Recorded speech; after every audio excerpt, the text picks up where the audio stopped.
Buenos días a todos, sí, buenos días. Daros la bienvenida a este webinar de herramientas y plataformas de financiación FinTech para empresas, que se encuadra dentro de la formación que está llevando a cabo la Escuela de Financiación Empresarial, una iniciativa que ha puesto en marcha la Junta de Extremadura y que se gestiona directamente a través de la Dirección General de Empresa.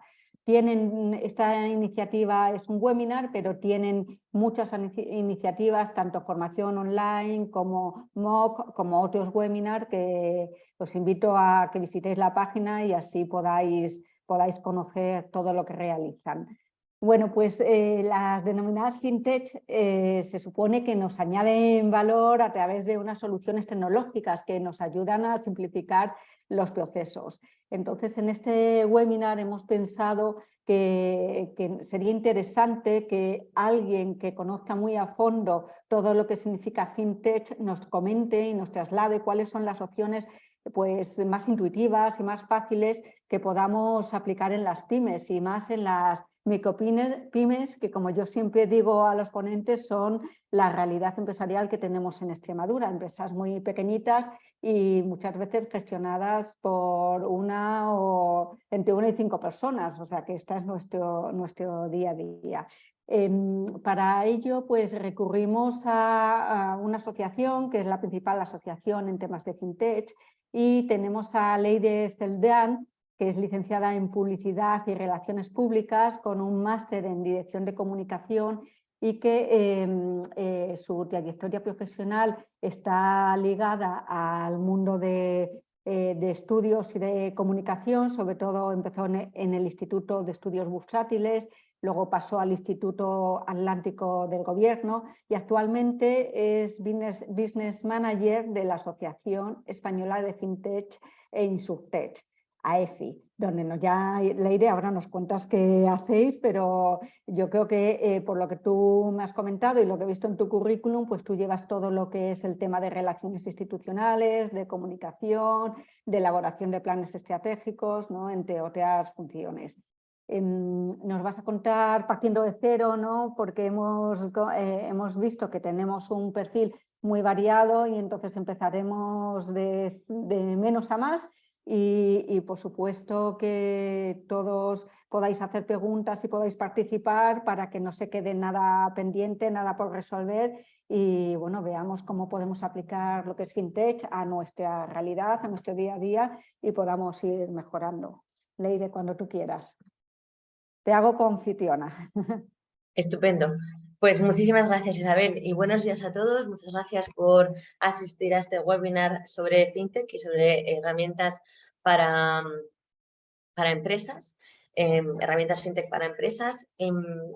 Bueno, a mí cuando doy este tipo de charlas y webinars, pues me gusta que si tenéis alguna pregunta durante la exposición, que os sentéis muy libres de preguntarme, porque además hablar 90 minutos a una cámara se hace un poco intenso, ¿no?, para el ponente, y no ver feedback y no saber si la gente pues estáis entendiéndolo o si os parece interesante, pues a mí me parece importante que me lo vayáis diciendo, ¿vale? No sé si alguno pues ha tenido ya algún contacto con FinTech, si tenéis alguna experiencia que queréis contarme ahora, y así pues en algún momento de la exposición acudo a ella. Si alguno de vosotros quiere decirme algo o quiere presentarse ahora, yo encantada.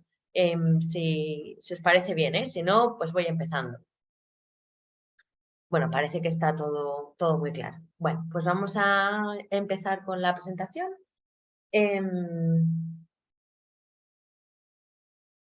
Un segundo.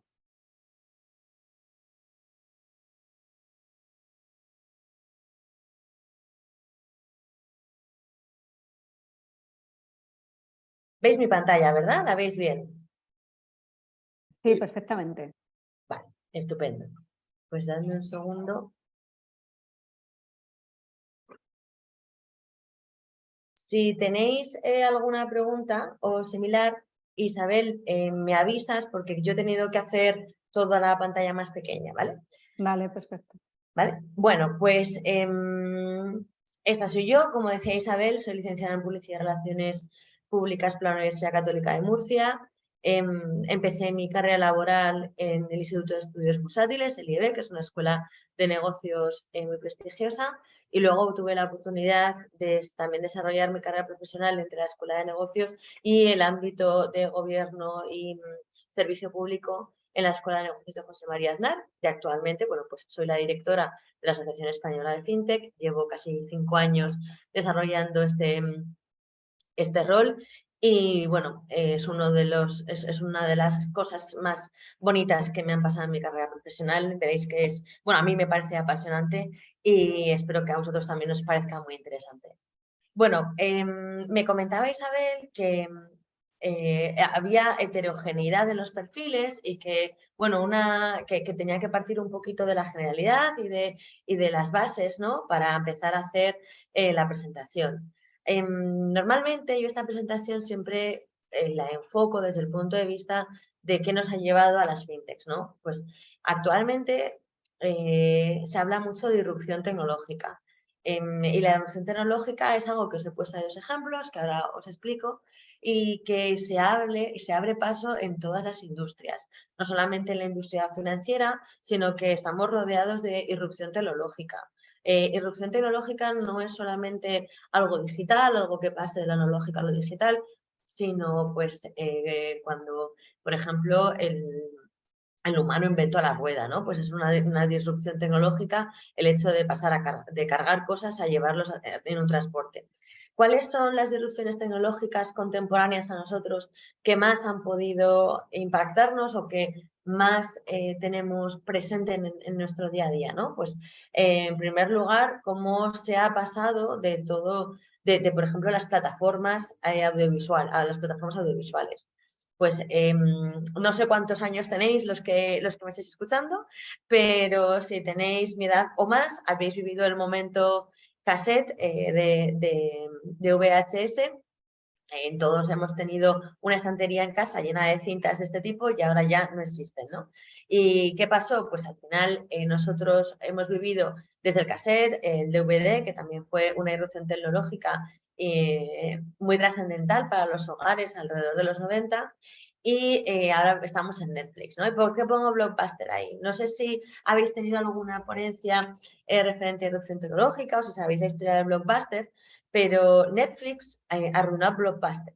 ¿Y cómo lo hizo? Pues era un empleado de Blockbuster, ¿vale? Un empleado de Blockbuster le dijo a sus jefes, oye, ¿por qué no empezamos a subir todo este contenido a un servidor y que la gente, bueno, pues vaya descargándose y vaya viendo las películas y el contenido audiovisual online, que no hace falta que se hagan dispositivos físicos, ¿no? Bueno, pues sus jefes en aquel momento le dijeron que si estaba loco, que eso no tendría ningún sentido y que a la gente le gustaba ir al videoclub, y ahora lo que queda en el Blockbuster es un hotel testimonial en Estados Unidos en el que pues melancólicos alquilan VHS en la recepción y ven las películas en sus reproductores de VHS en las habitaciones. Lo mismo pasó con Kodak.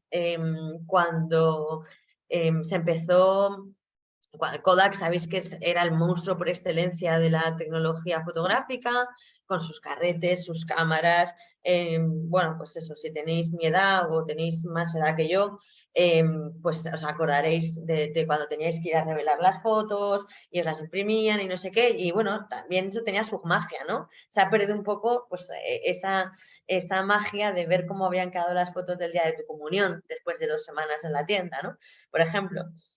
Pues Kodak pasó lo mismo. En Kodak un empleado le dijo a sus jefes, oye, ¿por qué no hacemos una cámara digital, que las fotos sean digitales, que se puedan ver al momento y que las puedas cargar en un ordenador, ¿no? Y sus jefes le dijeron, pero si a la gente le gusta imprimir los rollos de carrete y no sé qué, no sé cuántas. Bueno, pues ¿qué pasó? Que lejos de que sigamos haciendo fotos en carrete, que yo creo que no lo hace prácticamente nadie, las cámaras digitales también son ahora una cosa del pasado y hacemos las fotos con el móvil, ¿no? O sea, normalmente cuando estas charlas la doy en presencial, digo, bueno, levantad la mano, ¿cuántos de vosotros os lleváis una cámara digital a un viaje o a un acontecimiento especial, ¿no? Y os puedo asegurar que prácticamente nadie tiene una cámara una cámara de fotos, hemos pasado a la tecnología móvil.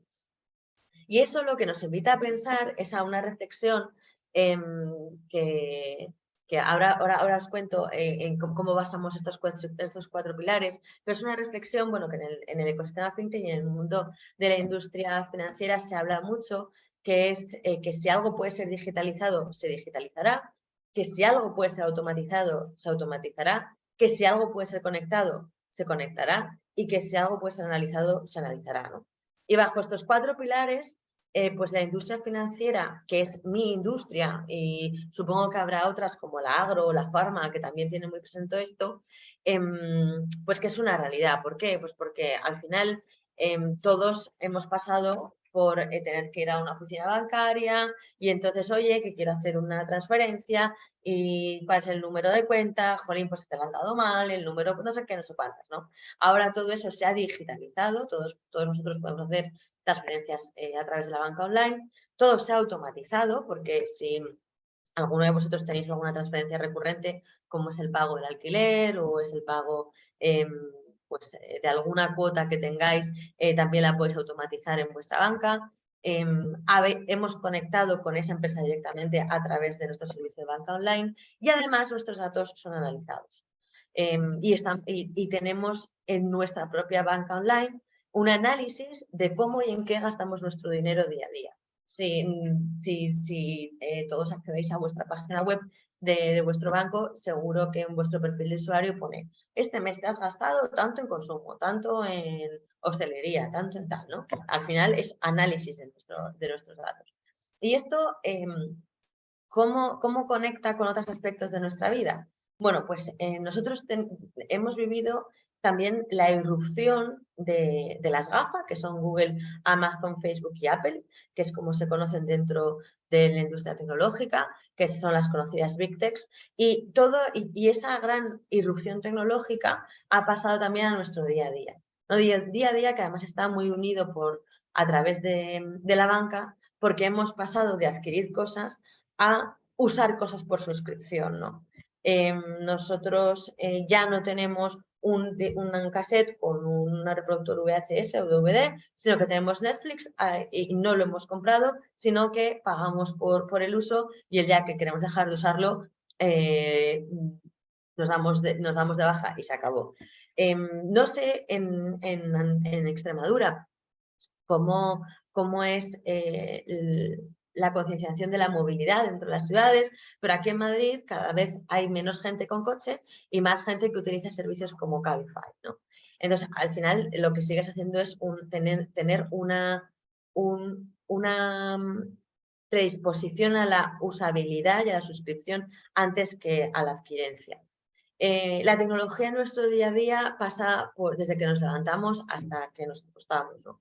Y parece que han sido las Big Tech las que nos tienen pues más concienciados sobre cómo nos relacionamos con nuestro día a día y con nuestro entorno, pero si echamos un vistazo a nuestras aplicaciones del día a día, veremos que ha sido algo que efectivamente incurre en muchos aspectos, ¿no?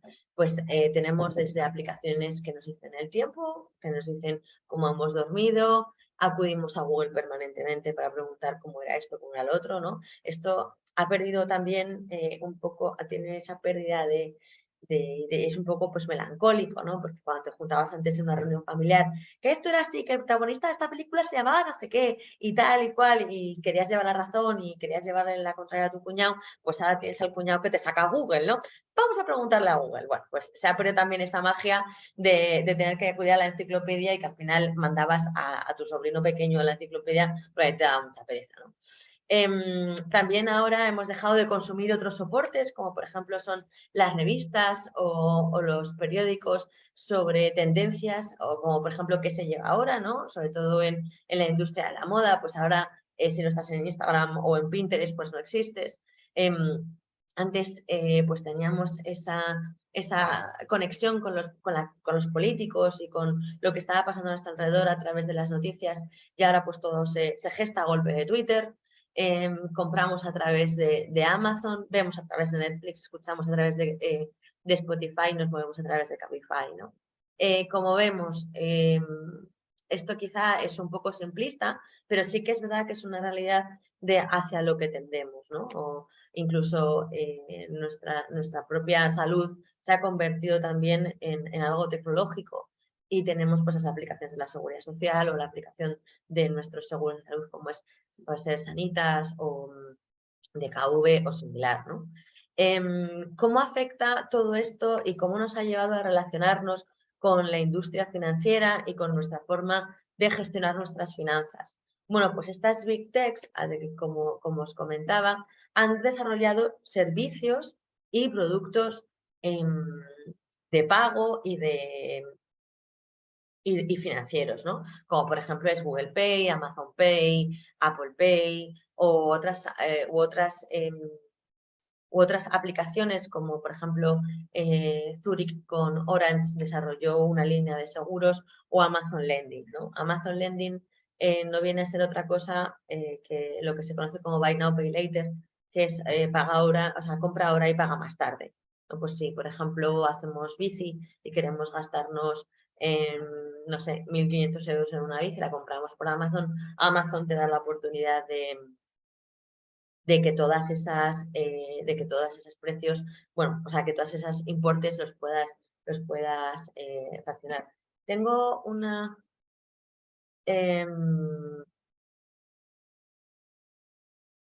tengo un mensaje, vale, nada.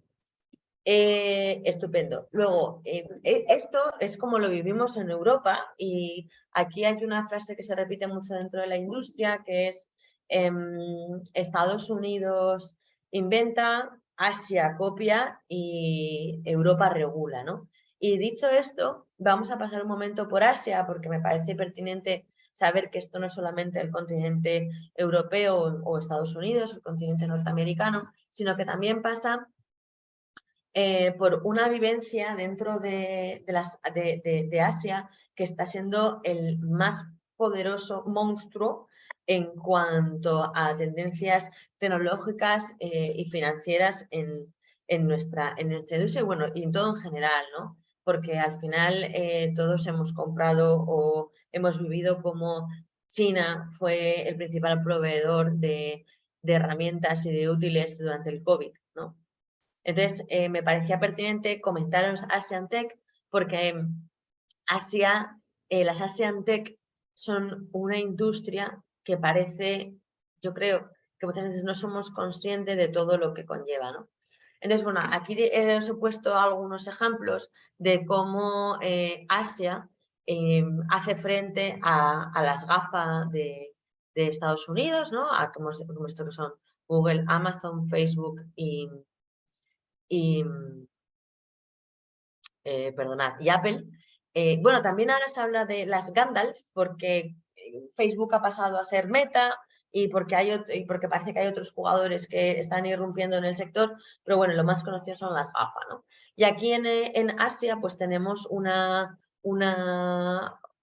una réplica que es pues Tencent, Huawei, Xiaomi, Alibaba y Baidu, que seguro que a alguno de vosotros os suena al menos Huawei, ¿no? La Huawei pues es la tecnológica de móviles, además es algo muy aceptado. Sí que es verdad que Huawei antes tenía mucha más aceptación en Europa, pero desde el 2021, después del COVID y con toda la guerra y todo el posicionamiento que hubo entre Estados Unidos y China, Huawei dejó de comprar el sistema operativo a Estados Unidos y entonces ahora, pues, bueno, ahora mismo no lo sé, pero en 2021 tenías que pues morir al palo del sistema operativo de Huawei, que en verdad no tenía nada que ver con Android y entonces la gente no estábamos nada acostumbrado y las ventas cayeron, ¿no? No sé ahora mismo en cómo está en este momento, pero sí que es verdad que Huawei aporta mucha tecnología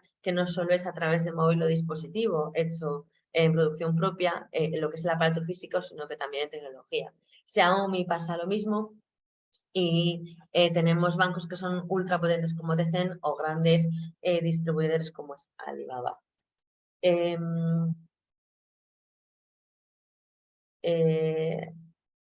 Tengo un mensaje directo de Lord Zark. No sé si quieres participar en directo.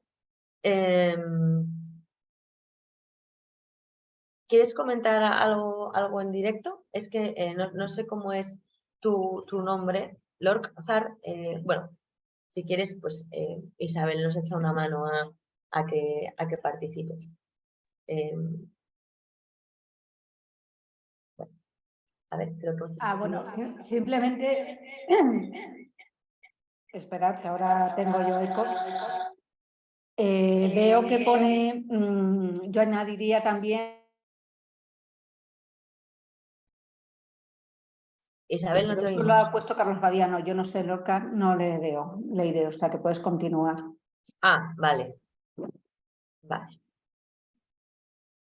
Vale, estupendo. Sí, comentaban, ¿no? Lo de los microprocesadores de Taiwán, tal. Sí, estamos viendo cómo Asia está, bueno, pues tiene mucho poder y mucho influjo dentro de Europa, porque al final hay mucha tecnología que compramos allí, ¿no? Pues microprocesadores o similar.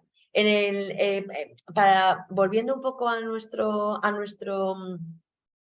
tema sobre financiación, sobre industria financiera, bueno, pues porque aquí que es de lo que yo sé, aquí por ejemplo os puedo contar WeChat, ¿no? WeChat es el WhatsApp que se usa en China y bueno, todos sabemos que China es un país muy hermético para muchas cosas y que tiene mucho control sobre sus ciudadanos, ¿no? De hecho, WeChat es la super app con la que todos los chinos se relacionan y así como WhatsApp pues, te permite dentro de la Unión Europea o dentro en el mundo entero relacionarte. WeChat en China puedes hacer incluso pagos a través de WeChat, puedes pedir cita con el médico, es una super app, ¿no? ¿Y por qué es tan importante que los pagos se aglutinen en WeChat y que WeChat tenga el control del gobierno, aunque el gobierno diga que no, que tiene muy poco porcentaje, pero es así? Pues porque los pagos dicen mucho de la gente. Si tú tienes el control y tú tienes la información sobre los pagos de tus clientes, tú sabes cuál es el modus operandi y cuál es la actividad que tu usuario o que tu cliente tiene a lo largo de su día. Pues si, por ejemplo, tu cliente resulta que todos los días a las 8:20 de la mañana tiene un cargo en la tarjeta de 1,50 en la cafetería de la esquina, que se llame así y que está ubicada en la calle no sé qué, al lado de tal, pues sabes que todos los días va a trabajar y antes de subir se coge un café, ¿no?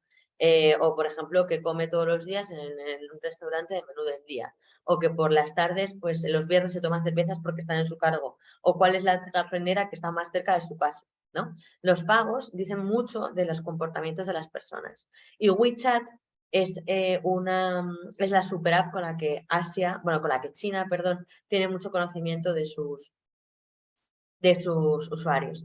En cuanto al poder bancario chino, no debemos enseñarlo porque los 3 bancos más importantes y con más poder mundial son los 3 chinos. Esto quiere decir que China está muy presente en nuestro día a día y en aunque no nos demos cuenta, y en nuestro sistema financiero. Uno de los motivos por los que China tiene este gran poder bancario es obviamente porque tiene mucha gente en China a la que dar soporte bancario, ¿no?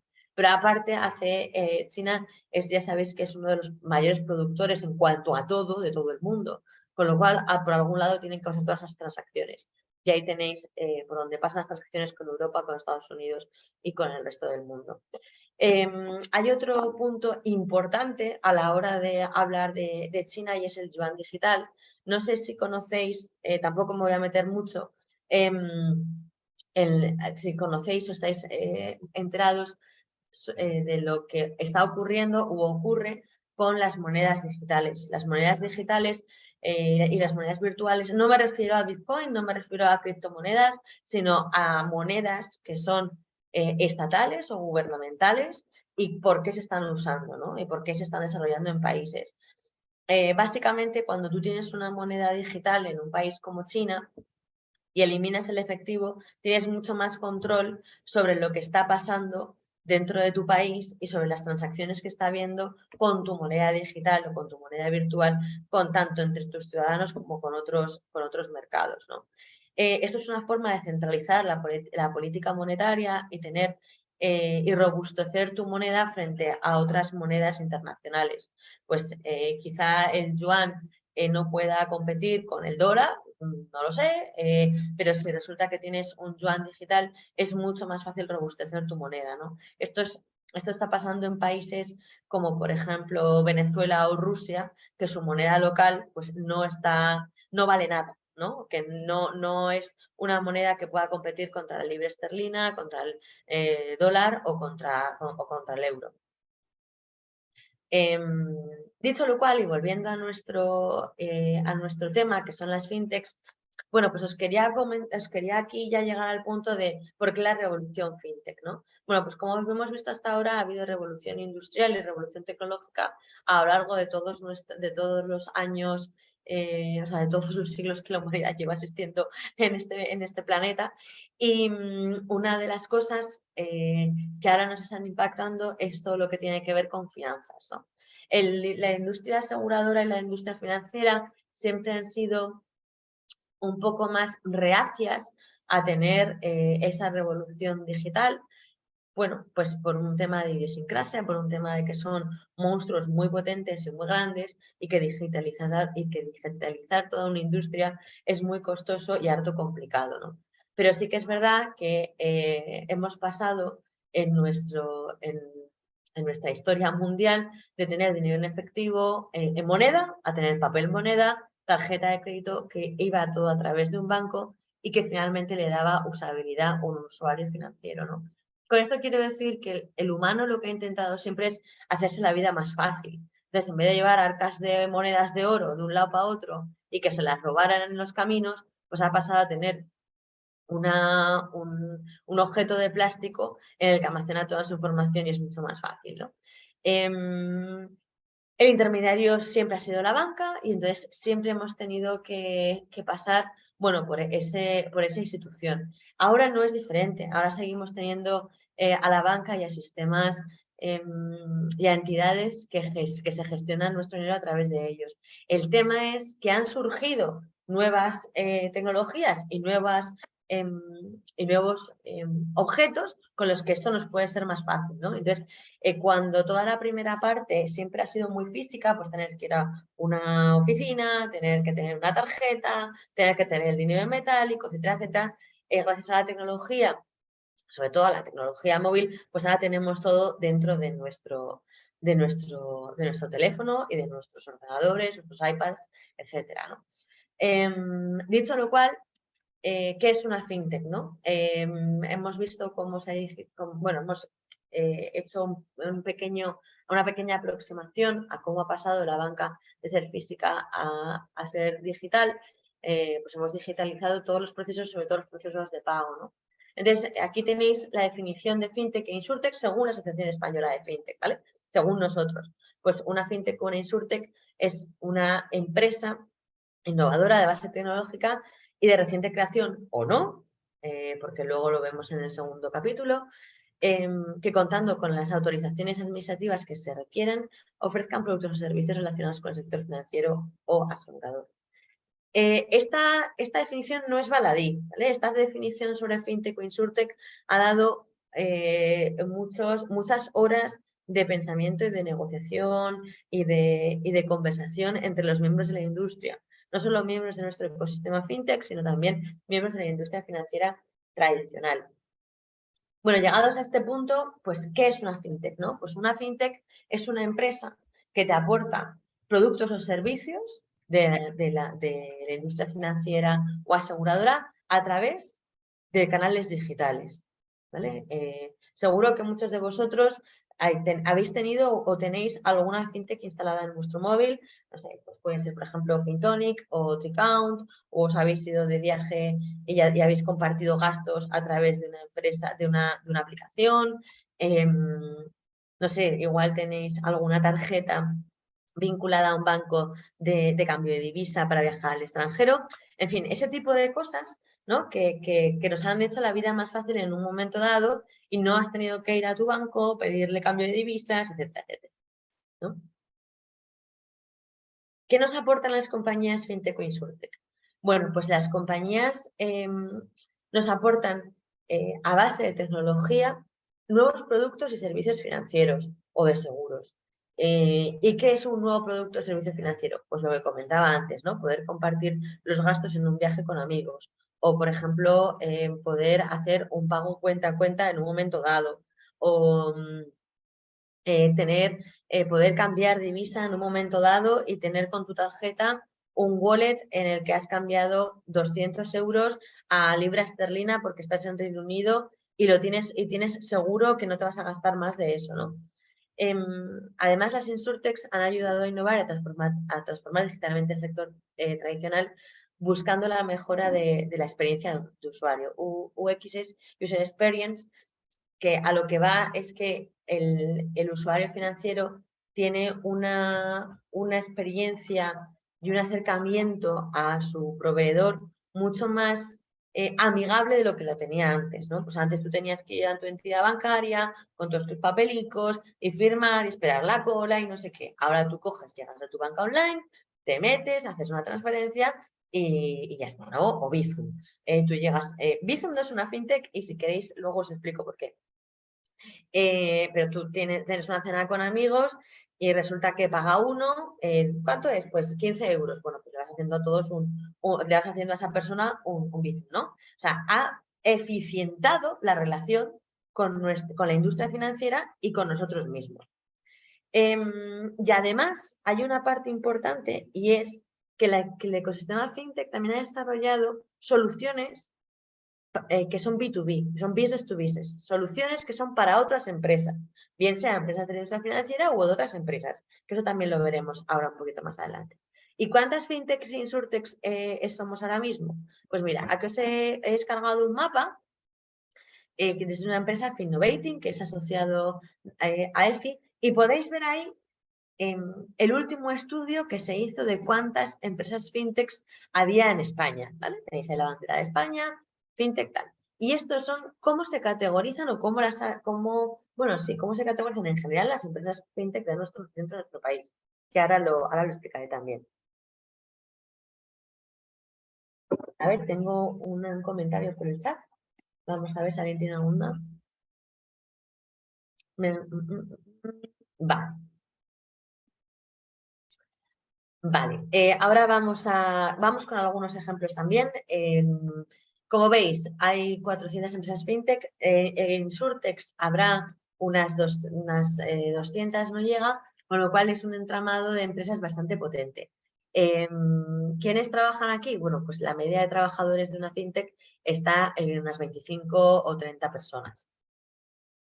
¿Qué han aportado las fintechs? Bueno, pues mejor inclusión financiera, democratización de las finanzas, colocación, transparencia, agilidad y seguridad. Y esto os voy a poner un ejemplo.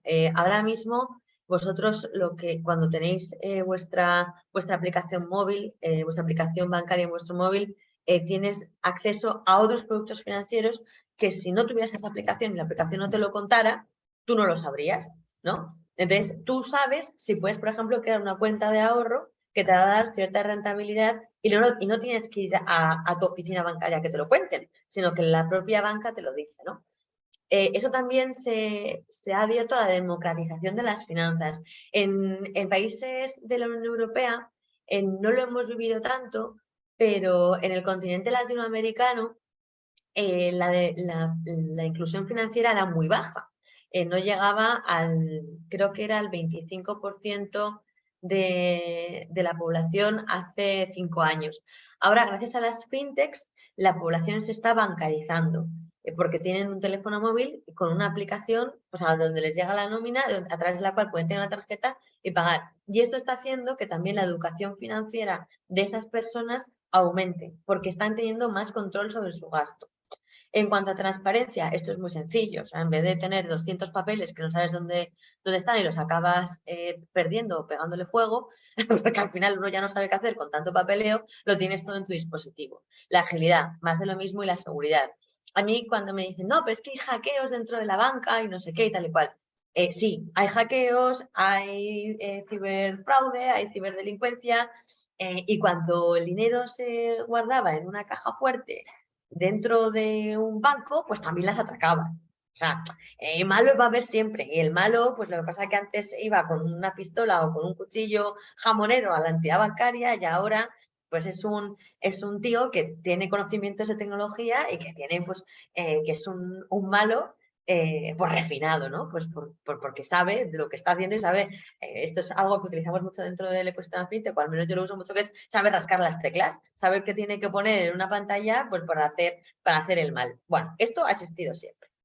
Dicho lo cual, ¿por qué de nuestra asociación? Mira, no me voy a extender mucho aquí, pero la asociación, lo que hace es agrupar a las empresas fintech de nuestro país. Las empresas fintech de nuestro país necesitan una asociación que las represente delante de los legisladores, de los reguladores y de los supervisores. Ahora entraré también en ese tema, pero lo que necesitábamos era unir nuestras voces. ¿Por qué? Pues porque las fintechs, cuando nacieron, sobre todo a partir de la crisis subprime de 2008, todos nos acordaremos del 2008, ¿no? Cuando parecía que en el 2006 ataban los perros con longaniza y ahora resulta pues que los bancos no tenían un duro, que había que rescatar a la banca y que qué pasaba con todo esto. Bueno, pues a través de eso, lo que pasó fue que los usuarios financieros perdieron mucho la confianza en su banco, ¿no? Estoy segura que muchos de vosotros pues teníais como una persona de confianza en vuestro banco a la que ibais y decíais, oye, necesito una hipoteca, necesito un préstamo, tal, no sé qué, es la comunión de mi tercer hijo, vete que te invito, ¿no? Y eso era algo que pasaba mucho con la banca, que teníamos una relación muy personal. Sin embargo, después del 2008, toda esa confianza bajó. Pues ¿por qué? Pues porque se juntó la crisis subprime, el tema de las preferentes, no sé si os acordáis también de la crisis del foro filatélico. O sea, hubo muchísimas cosas que hicieron que los clientes o usuarios financieros perdiéramos toda esa confianza que habíamos depositado en nuestros agentes durante toda nuestra vida, ¿no? ¿Por qué? Pues porque al final tú estás trabajando todo el día para conseguir un dinero para que te deje vivir y si encima viene el listo de turnos, aprovecha, pues lo que menos haces es cabrearte. O sea, cabrearte ya es como eso tiene que ser así, tienes que cabrear. Y luego ya pues pierdes, pues sacas el dinero de esa cuenta, le dices al tío pues que como has confiado en él, etcétera, etcétera, ¿no? Seguro que a todos os ha pasado en algún momento dado alguna cosa de esta.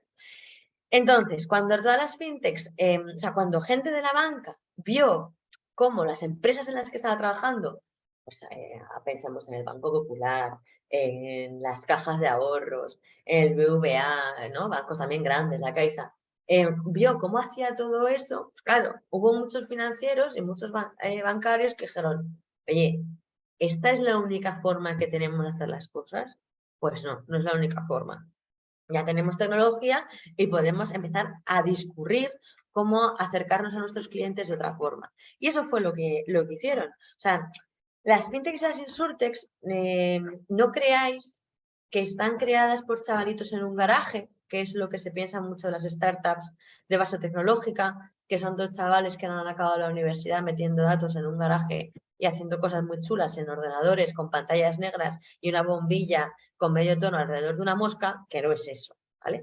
La gente que ha creado fintechs o insurtechs es gente que tiene de media 15 años de experiencia en banca o en seguros, que tiene un espíritu emprendedor muy fuerte y que además tiene una convicción muy potente en lo que está haciendo. ¿Por qué? Porque el ecosistema fintech e insurtech es un sector regulado.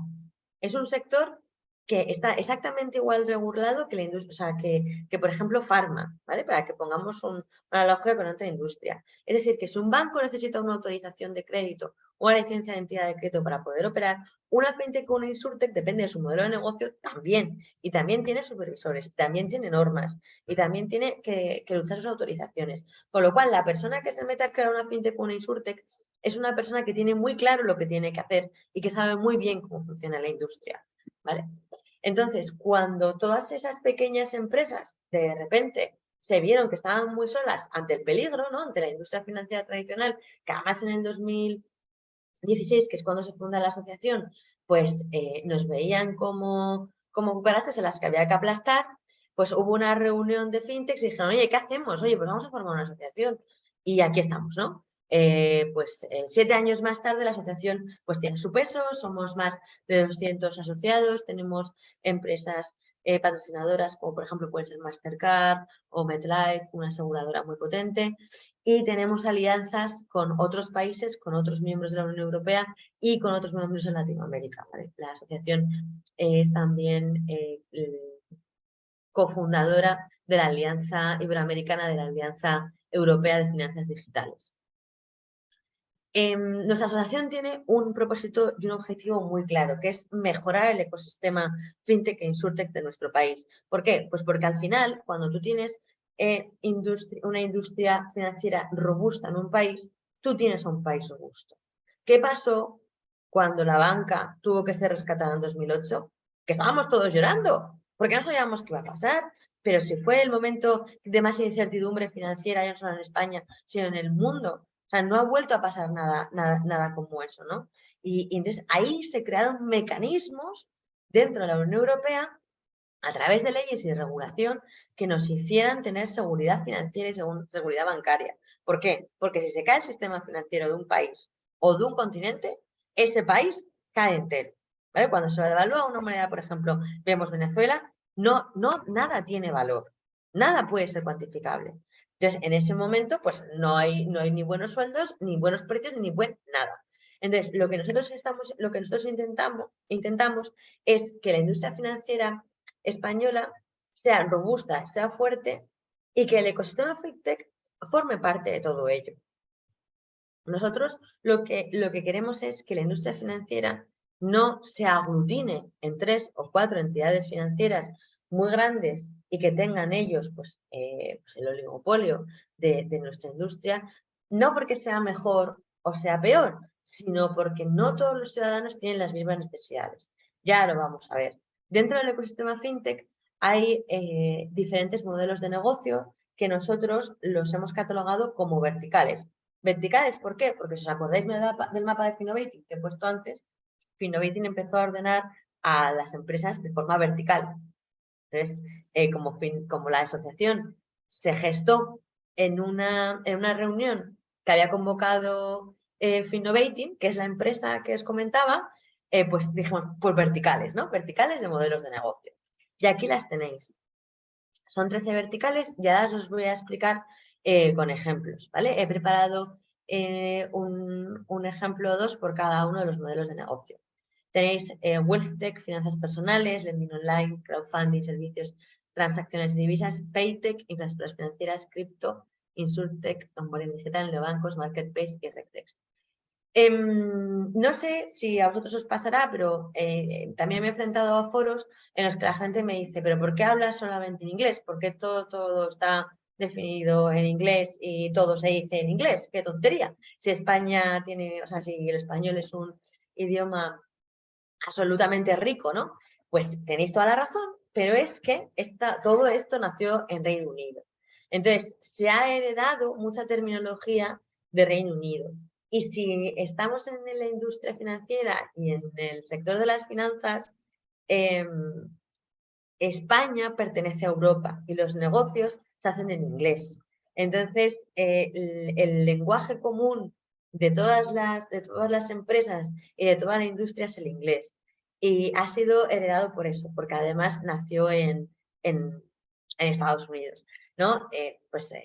Y os lo voy a ir diciendo en español conforme vayamos pasando. Tenemos las primeras tenemos WealthTech. Bueno, Wealth es riqueza en inglés, Tech viene de tecnología, FinTech viene de Finance, Tech de tecnología. Así como muy fácil todo. ¿Qué es WealthTech? Pues asesoramiento financiero y gestión patrimonial. Esto es una de las cosas que os contaba antes de cómo se han democratizado las finanzas. Antes tú no podías invertir en productos financieros que tú quisieras porque existía, bueno, y sigue existiendo, la banca privada, ¿no? Y entonces tú tenías que tener un patrimonio de más de no sé cuántos cientos miles de euros para poder invertir en banca privada.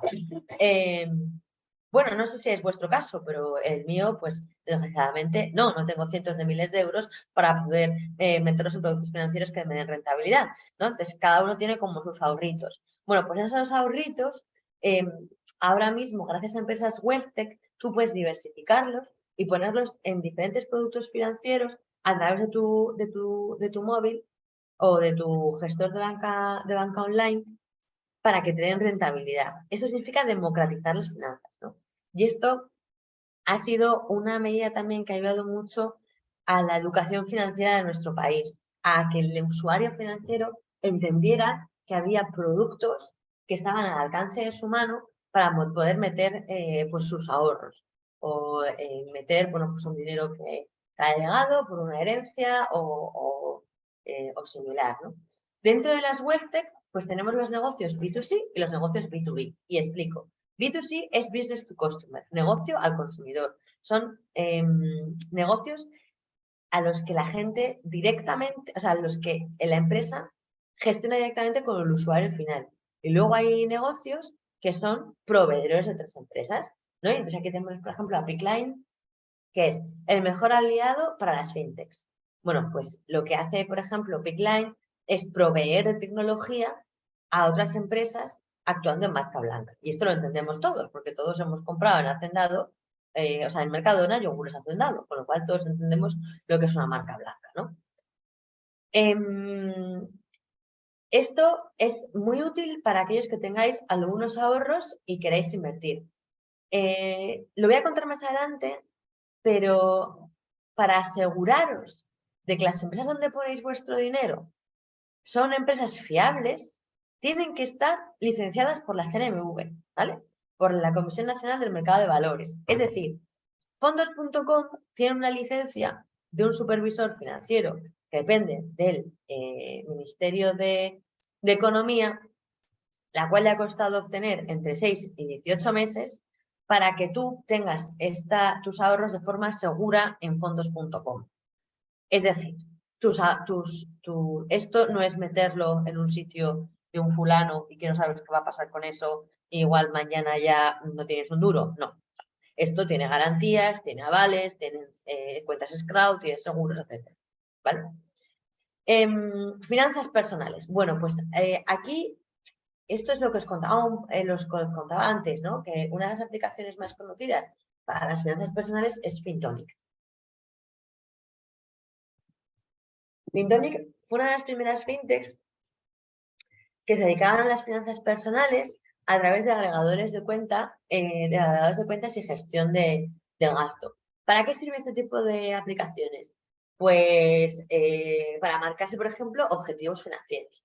Imaginaros que este verano, o bueno, que en Navidad queréis hacer un viaje y que el viaje os va a costar 3.000 euros, pero sois incapaces de ahorrar porque, bueno, porque sois un poco manirrotos, porque nunca es buen momento para guardar dinero, etc. Con aplicaciones como, por ejemplo, las de FinTonic, FinTonic se conecta a tus cuentas bancarias y te dice, pues mira, tienes un ahorro desmedido, o sea, un gasto desmedido en esto, en esto, en esto, ¿no? O, por ejemplo, ¿para qué tienes Amazon Prime, HBO, Netflix y no sé qué, si no tienes tiempo para ver nada, ¿no? Pues esas cosas son las que te haces darte cuenta cuando tienes una aplicación donde lo tienes todo congregado. Entonces, estas cosas ayudan mucho a fortalecer la educación financiera. En otro lado de las finanzas personales tenemos, por ejemplo, hipotecarios financieros como Finteca. Igual también conocéis Idealista, ¿no? Idealista, cuando tú estás mirando un piso, ya sea para comprar o para alquilar, también te ofrece productos financieros, ¿no? Pues te dice, me encanta esta casa que vale 1 millón de euros. Idealista te dice, vale, ¿cuánto ganas al mes? Y tú dices, 1.100. Dice, no, pero pues igual estás soñando un poco, ¿no? O sea, pues igual deberías bajarte un poco de ese árbol. Y entonces, eso también te hace ser muy consciente de lo que tienes y a lo que puedes acceder. Gracias a los comparadores hipotecarios. O sea, al final es todo tener mucha conciencia financiera y entender dónde te puedes meter y dónde no te puedes meter. Que eso es uno de los problemas que hubo en la crisis subprime del 2008, que la gente se metió en cosas donde no sabía que se podía meter. Crédito al consumo. Lending online. Bueno, lending, to lend en inglés es prestar, y hablamos de los lenders online porque ya os digo que es algo que nació en Reino Unido. Respecto al crédito al consumo, mirad, yo sé que el imaginario colectivo ataca mucho a las entidades de crédito al consumo. ¿Por qué?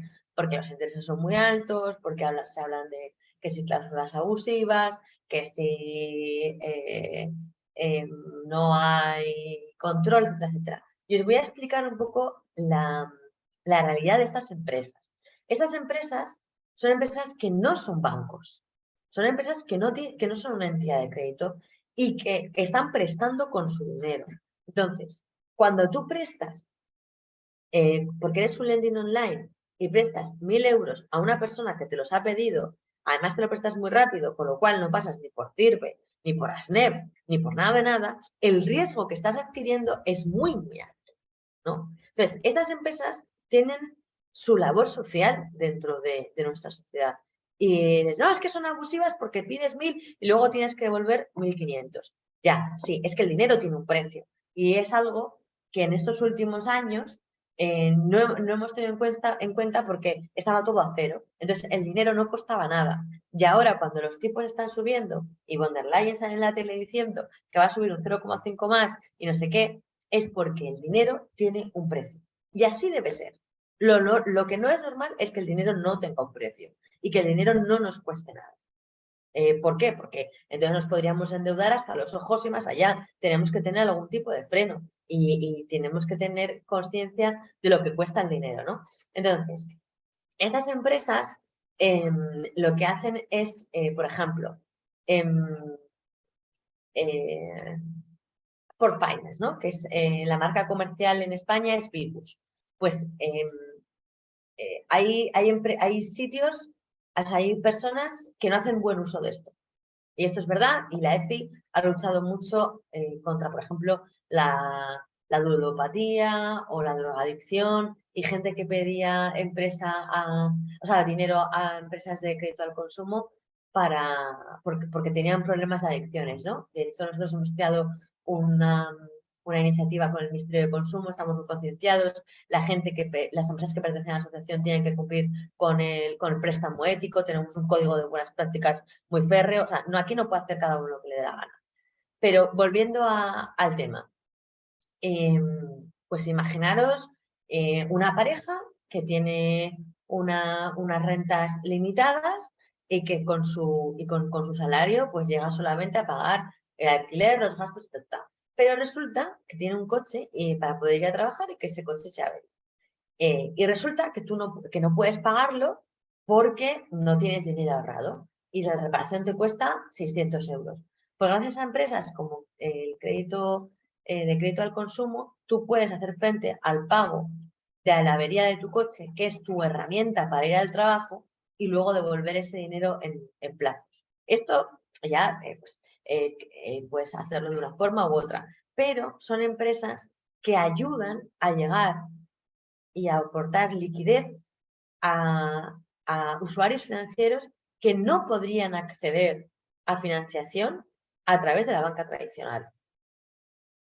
Por ejemplo, una familia con rentas bajas a la que se le estropea el frigorífico.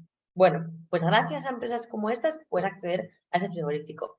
Y ya no solo pidiendo la financiación, sino también financiando el producto, ¿no? Que son los conocidos Buy Now, Pay Later. Buy Now, Pay Later significa compra ahora y paga más tarde.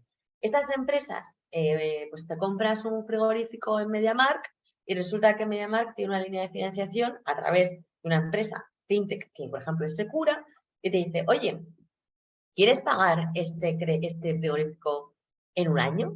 Y en vez de pagar 500 euros de golpe, pues pagas 40 y tantos al mes durante un año. Oye, pues son facilidades de pago para familias que no pueden acceder a esa liquidez en ese momento. En cuanto a otro modelo de negocio que ya está más enfocado a empresa, es crowdfunding y crowdlending. Bueno, perdonad, pero es crowdfunding, acabado en G. Ahí hay una errata. No sé si alguno de vosotros conocéis las empresas de crowd o habéis oído hablar de ellas. Si alguno quiere participar, por favor, que participe y que me corte. Y si alguno quiere escribir algo por el chat, pues que también lo haga. Las empresas de crowdfunding son empresas que tienen 4 modelos de negocio distinto: las donaciones, las recompensas, equity crowdfunding y préstamos. Las donaciones, pues cuando hay, por ejemplo, una catástrofe natural en un país, o, por ejemplo, cuando fue el terremoto de Siria y Turquía, ¿vale? Que pues había que necesitaban botellas de agua, y necesitaban comida y tal. Bueno, pues se crearon a través de las plataformas de crowdfunding proyectos de donación. Entonces tú podías donar 5, 10, 20, 15, 50 euros a las empresas y eran destinados pues a una ONG, pues por ejemplo Cruz Roja o Cáritas, habría un proyecto dentro de este tipo de empresas, ¿no? En cuanto a recompensas, bueno, pues esto está muy claro, ¿no?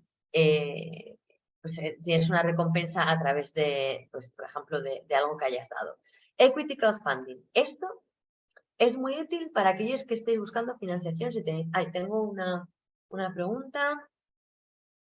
Eduardo, tú inviertes a menudo. A través de crowdfunding, bueno, no sé si quieres participar y quieres contarnos tu experiencia.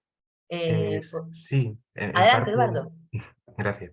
Nada, conocí lo de crowdfunding y como puedes hacer inversiones a través de tickets muy pequeñitos y hay multitud de plataformas e incluso agregadores, pues suelo usar ese tipo de plataformas para invertir parte de lo que dedico a inversiones, digamos. Claro, eso es. Además es muy cómodo, ¿verdad? Si quieres, pues ¿a través de qué empresas has participado? Pues algunas de inmobiliario, la más Real famosa estate. quizás sea Urbanitae o Houses. Urbanitae. Sí, Y luego de préstamos, yo creo que la más famosa puede ser Mintos. sí, Y sí. Lendemarket también, pero Lendemarket lo hago a través de Monefit, que te da un tipo fijo y Ujú. liquidez. Bueno, pues tenemos un ejemplo en nuestra sala. Y efectivamente, como decía Eduardo, muchas gracias, Eduardo, porque además así me has ayudado mucho a poner un ejemplo real. Pues Eduardo tiene un poco de dinero que quiere invertir y entonces lo invierte, por ejemplo, en una promoción inmobiliaria que ha colgado una plataforma de inmobiliario que se llama Urbanitae, que se dedican al real estate, y entonces a través del dinero de los inversores se financia un proyecto inmobiliario, ¿no? Equity crowdfunding, que es a donde yo quería llegar como herramienta de financiación para empresas. Si alguno de vosotros estáis pensando o necesitáis levantar capital para vuestra empresa en los próximos meses, Equity Crowdfunding es una forma de conseguir financiación. ¿Esto cómo se hace? Pues tú tienes un proyecto, ¿no? Voy a poner un proyecto que además está muy de moda, que son renovables. Pues voy a crear un parque eólico aquí en mi pueblo porque tengo unos terrenos y tal, pero no tengo dinero, no sé cuántas. Bueno, pues tú a través de una plataforma puedes colgar ese proyecto y decir, oye, voy a crear un parque de energía fotovoltaica, no sé, de paneles solares, yo qué sé, no lo sé. Yo además no tengo ni idea de renovables, es lo que oigo a través de mis asociados. Y entonces, y necesito 500.000 euros. Bueno, pues yo creo ese proyecto en una plataforma, como por ejemplo puede ser CloudCube, que ahora os lo enseñaré. Y entonces diferentes inversores de muchos sitios españoles de España, tienen que estar en España, ¿vale? Bueno, ahora con un reglamento europeo pueden invertir desde Europa, pero te da igual porque al final la regulación es la misma. Pues van haciendo a través de tickets, pues por ejemplo, tienes tickets de 1.500 euros, de 5.000 euros, de 50.000 euros, gente que va poniendo lo que puede. Evidentemente, las personas que han invertido 1.500 o 2.000 euros luego no tienen la rentabilidad que tiene como el que ha puesto 50.000, ¿no? Pero bueno, esto es algo muy de cajón de madera de pino, porque si alguna vez habéis invertido en algo, pues o sabéis un poco sobre esto, pues efectivamente es muy sencillo.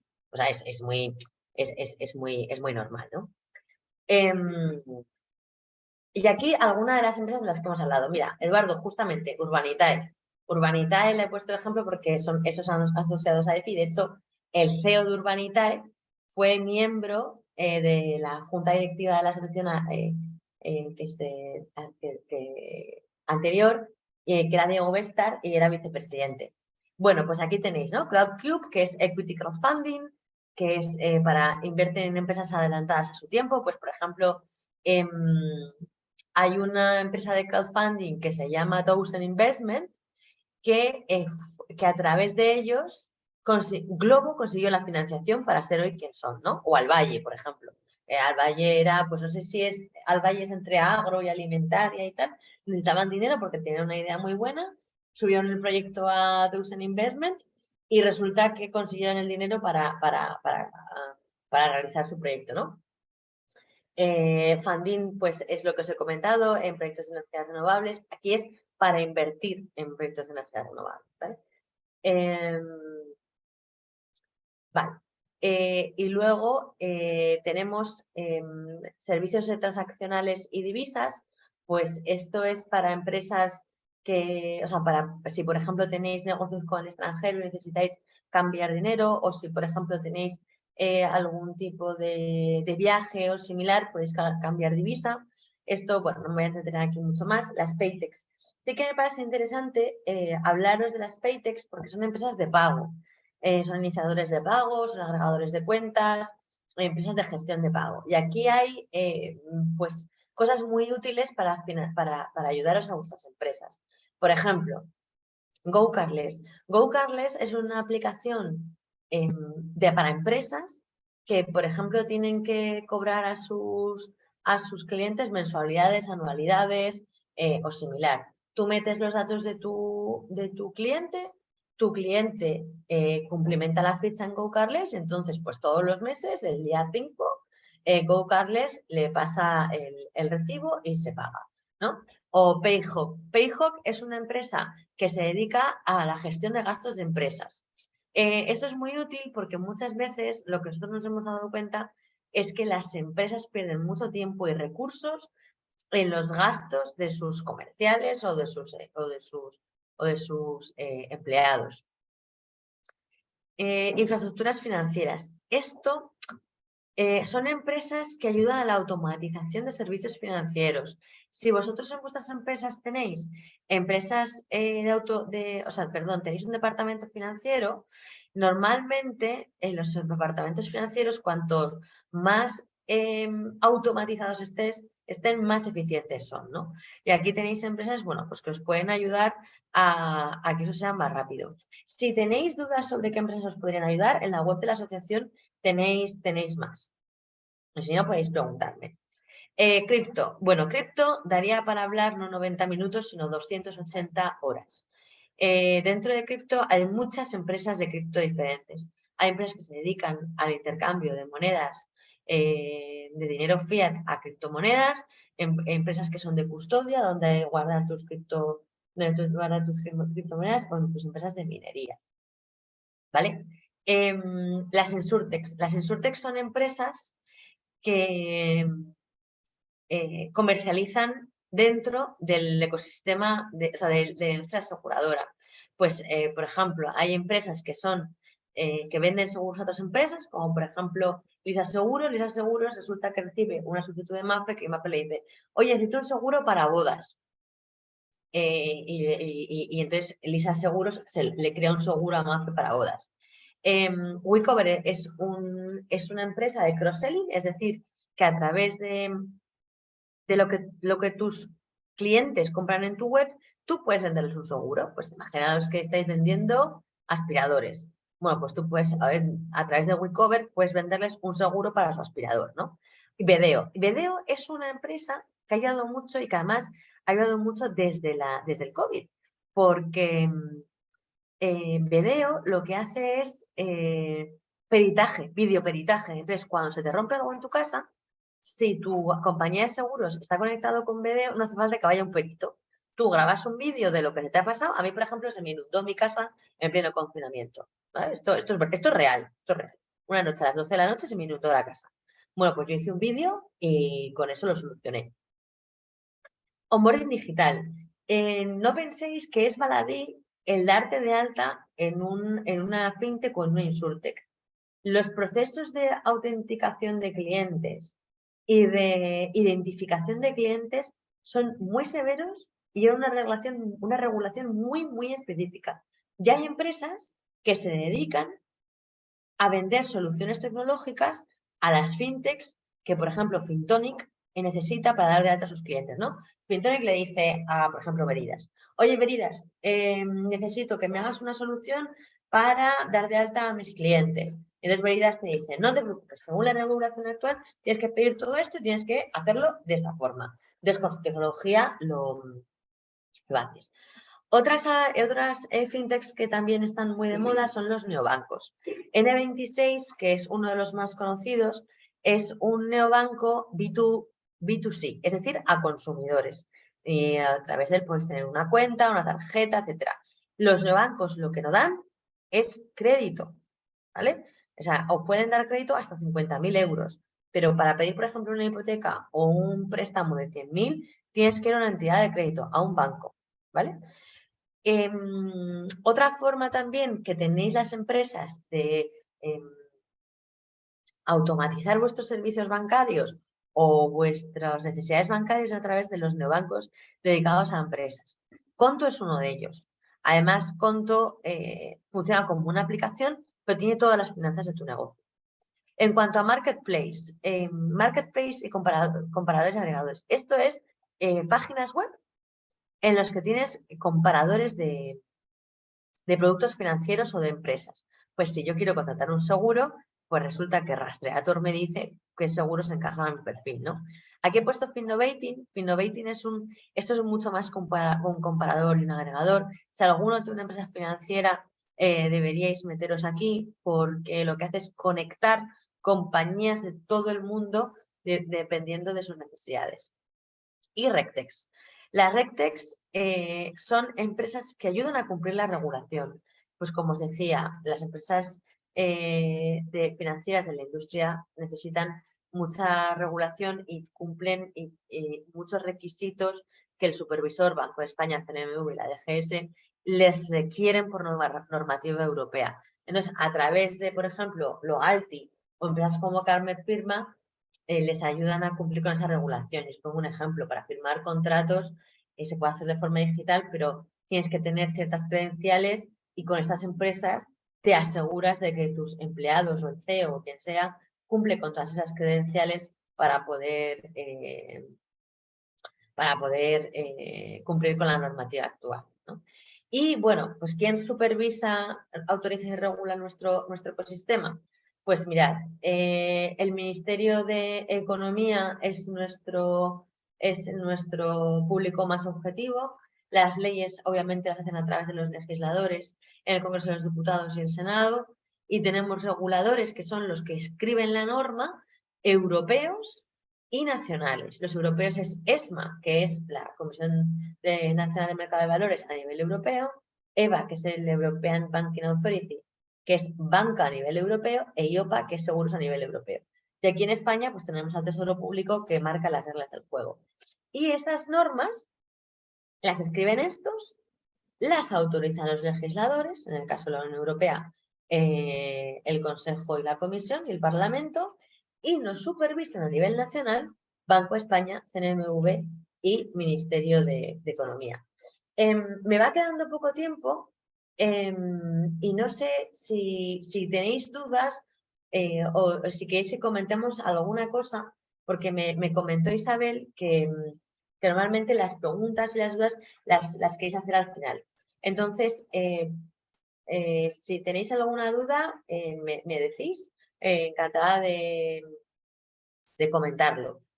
Mira, me dice Eduardo, el factoring también para el cobro de facturas. Efectivamente, Eduardo, si tienes un caso real y lo has usado, te agradecería que lo contaras también para el resto de asistentes.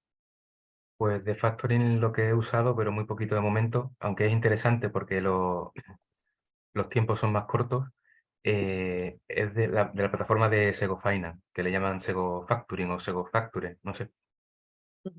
Eso es. Bueno, y si quieres comentarles cómo funciona al resto de asistentes, cómo ha sido tu caso. Pues a ver, buscando todo el tema de diversificar en el mundo crowd, vi lo del factoring y a grandes rasgos es que las empresas, como normalmente emiten facturas a 30, 60 o 90 días, y ese pago los clientes no es no siempre es al día 30, no siempre es al 40, no siempre es el 15, pues para tener un cash flow un poco más estable, lo que hacen es ponerla en medio de este tipo de plataformas y la financian. Entonces, ellos reciben el pago de forma puntual y lo único que, bueno, pues pierden un interés que es el que se llevan los inversores. Exacto. Y te aseguras, o sea, la empresa se asegura el cobro Sí, de la... Y entonces el riesgo lo asume la empresa de factoring. eso. Eso es, eso es, eso es. Muy bien, pues muchas gracias, Eduardo. No sé, ¿alguna pregunta más o algún comentario más que queráis que tengamos? Respecto a las empresas fintech e insurtech, no todas están reguladas, licenciadas o autorizadas, que es algo que también me preguntan mucho, pero la mayoría sí. Las únicas empresas que ahora mismo no necesitan licencia de autorización de ningún tipo son las empresas de crédito al consumo. El resto le hace falta algún tipo de regulación o supervisión. ¿Qué os diría yo? Yo os diría que si vais a invertir y a través de una fintech, bien sea por crowdfunding, por asesoramiento patrimonial o gestión del patrimonio, etcétera, os aseguréis que está supervisada y regulada por la CNMV. Si vais a contratar una empresa de pago, de cobro, para que pues para que sea mucho más fácil todo el tema de la gestión de pagos, cobros, etcétera, de todas las empresas, os aseguréis que tiene licencia del Banco de España. Hay empresas de pagos que tienen la licencia de un tercero. Es decir, que yo, que creo mi empresa Leire S.A. y no quiero tenerme que meter en una licencia de autorización del Banco de España que me va a llevar año y medio, resulta que le digo a una empresa como Unax, por ejemplo, oye, Unax, haz de marca blanca y déjame tu licencia para poder operar, ¿vale? Y en cuanto a la DGS, evidentemente todo lo que tenga que ver con seguros, ¿vale? No todas las empresas insurtech les hace falta estar supervisadas o autorizadas porque, por ejemplo, las que se dedican a la tecnología no les hace falta. Pero en cuanto comercialicen 1 euro bajo la palabra seguros, les hace falta, ¿vale? Entonces, aseguraros cuando vayáis a contratar un producto fintech que esté supervisado, ¿vale? O que esté autorizado debidamente. Si tenéis dudas en algún momento, pues os podéis poner en contacto conmigo y resolverlo. Yo insisto, por favor, aprovechad si tenéis dudas o preguntas sobre esto.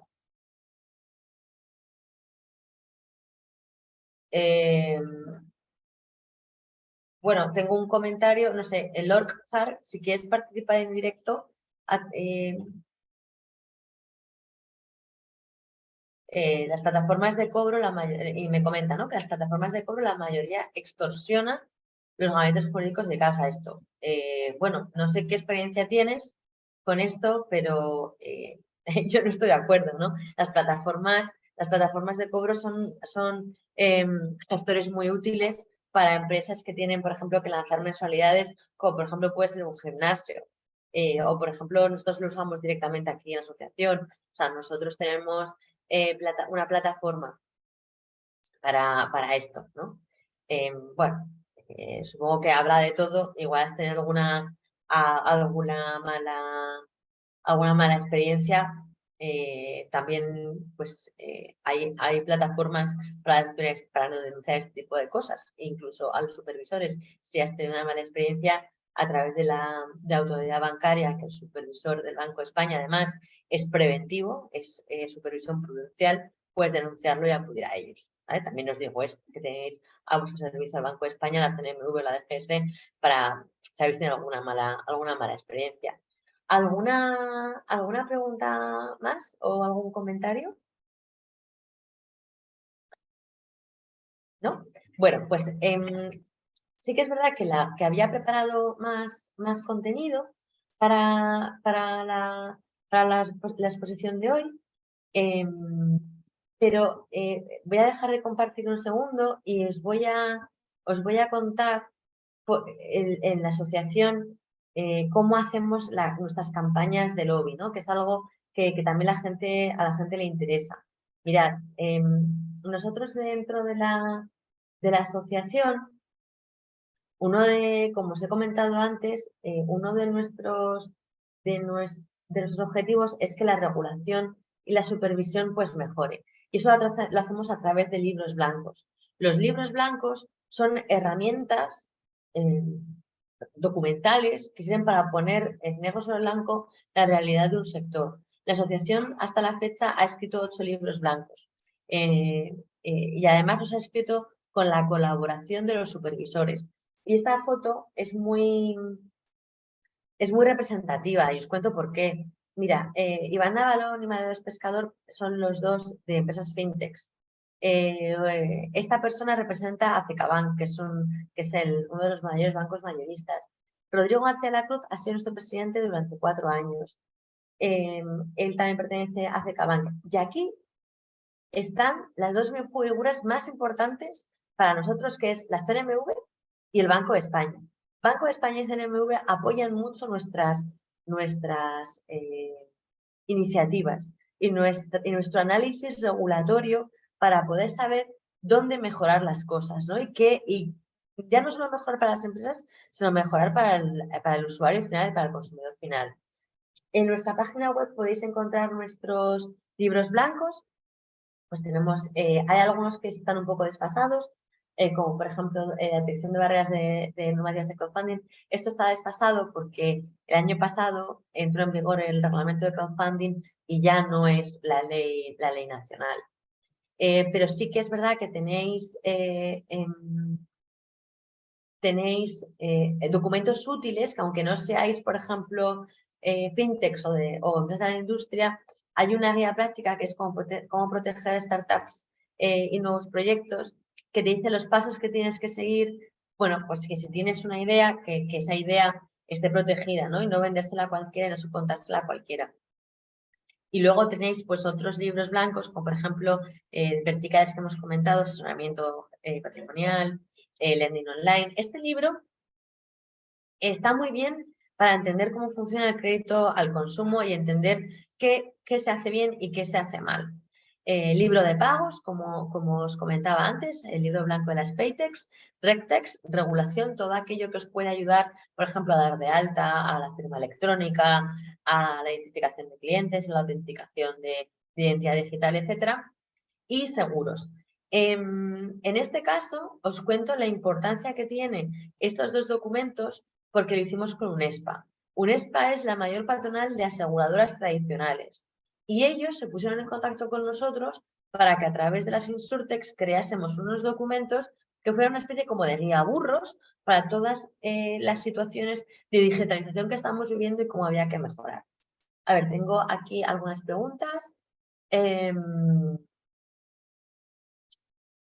¿Tenéis algún tema en particular elegido para el próximo libro blanco? Sí, Eduardo, el próximo libro blanco lo vamos a hacer sobre fintech en general. El primer libro blanco que escribió la asociación fue sobre fintech en el 2017 y está ya muy anticuado, entonces ahora tenemos que actualizarlo. Entonces durante los próximos 18 meses vamos a trabajar en ese libro blanco. Y Elena pregunta, el libro sobre cómo proteger una idea me parece muy interesante. Sí, bueno, Elena, una idea no se puede proteger, una idea tal cual, pero en cuanto pones una palabra por escrito, ya sí que puedes protegerla, ¿vale? Entonces, eso te lo puedes descargar en la web de la EFI, no hay ningún problema. Y cómo no contar a empresas que, por ejemplo, necesitas para llevar a cabo tu proyecto, tus ideas, ¿no? Pues a través de la firma de NDAs, a través de la firma de contratos, secreto profesional, etcétera. Te lo puedes descargar en la web y puedes echarle un vistazo. No sé si tenéis alguna pregunta más que queráis que hacerme. El link de la web, sí, os lo dejo. Mira, os lo dejo en el chat, es www.asociacionfintech.es. Ese es perdonad, que es que lo tenía como todos. Ahora, www.asociacionfintech.es. fintech.es. También podéis seguirnos en redes sociales, sobre todo en LinkedIn y en Twitter, porque ahí compartimos muchos documentos sobre la industria financiera y muchos eventos que algunos se pueden seguir online si os parecen interesantes, ¿no? Eventos que se hablan sobre la industria en general. Y ponemos, por ejemplo, enlaces a libros blancos que acabamos de publicar o a encuestas que hacemos y que podéis participar si queréis, etcétera. ¿Alguna pregunta más que queráis hacerme? O bueno, o que queráis comentar, lo que vosotros queráis.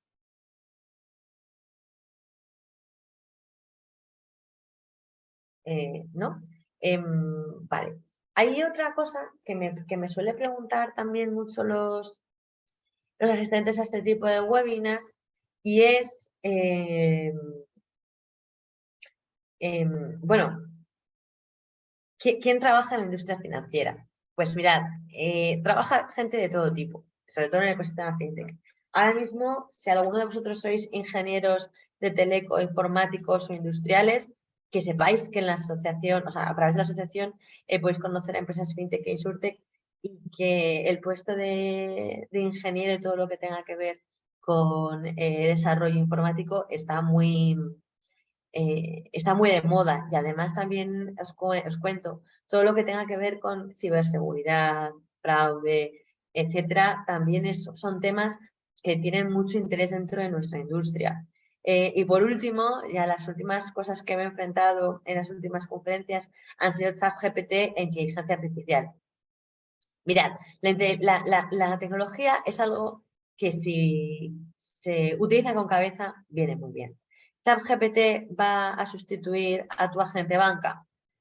Pues no sé si va a sustituir a tu agente de banca en los próximos 5 años, pero es muy probable que tu agente de banca o que tu banco te dé unas opciones mucho más adecuadas a tu perfil financiero gracias a algoritmos. No sé si es ChatGPT o qué es, pero si tú a un algoritmo le metes tu situación financiera, lo que quieres y cómo lo quieres, el algoritmo te va a decir cómo puedes conseguirlo, ¿no? Que es algo que viene haciendo, por ejemplo, Fintonic desde hace tiempo. Entonces, otra cosa que me preguntaron hace poco es, ¿la inteligencia artificial destruirá a la humanidad? Pues me encantaría dar respuesta a eso, pero no sé, yo creo que habría que preguntarle mejor al creador de Terminator, que lo tendrá mucho más presente en su cabeza.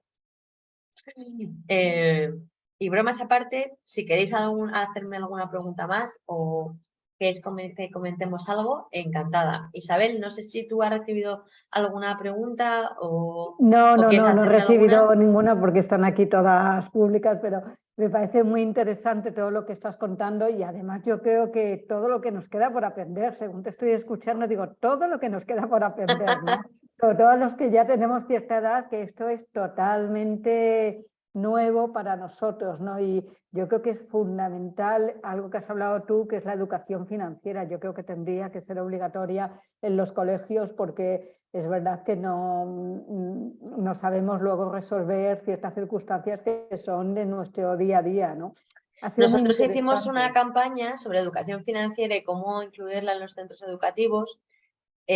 Bueno, pero hubo alguna facción del gobierno que no aceptó el proyecto dentro del Ministerio de Economía y el Ministerio de Educación, bueno, pues porque se pensó en aquel momento que era como capitalizar la educación de los niños, ¿no? A mí, bueno, es una opinión muy contraria a lo que yo pienso, que es que cuando entiendes que cuando te compras una casa necesitas una hipoteca, en qué consiste, me parece básico, ¿no? Porque la gente es que no lo sabe, es que no lo sabe. O sea, no sabe por qué no te puedes comprar una casa que te cueste más de no sé cuánto, o por qué los bancos se van a dar solamente el 80% de la hipoteca. O sea, me parece que es algo que está muy... que es una pena que haya tanto desconocimiento y que la gente firme cosas, o se empeñe en cosas que van totalmente en contra de su salud financiera. Bueno, yo para Eso es lo que otro debate. necesitéis. Pero Sí, me es ha otro parecido debate. súper interesante todo lo que nos has comentado y yo creo que las posibilidades que has abierto. En el momento que acabemos este webinar lo voy a descargar y lo compartiremos en En las redes sociales os enviaremos a todos los asistentes el enlace para que podáis verlo más tranquilo o algún detalle que os hayáis perdido, y también se os enviará la documentación para que la tengáis con vosotros para cuando queráis consultarla. Leire, agradecerte este rato que además ha sido muy entretenido, por lo menos a mí se me ha hecho muy entretenido y muy ilustrativo. Muchas gracias. Pues muchas gracias a vosotros, muchas gracias a los asistentes. Mi correo electrónico lo podéis encontrar al final de la presentación, que creo que Isabel os lo va a pasar. A vuestra entera disposición para comentar lo que queráis y muchas gracias por vuestra atención. Bueno, pues un saludo a todos. Hasta luego, nos vemos en el próximo. Hasta luego.